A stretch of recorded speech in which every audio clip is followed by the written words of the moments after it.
Welcome to English in a Minute, where we teach you all about idioms in American English. Have you ever heard this before? I'm starving. Let's grab a bite. If someone has ever told you in English that they were going to grab a bite and you are confused, this is the right program for you.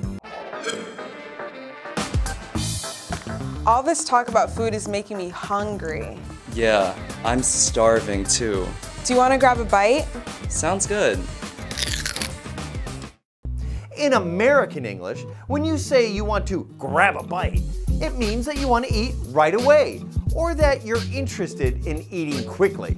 If you want to make plans or sit down and have a nice fancy meal at a restaurant, you may want to say something else instead.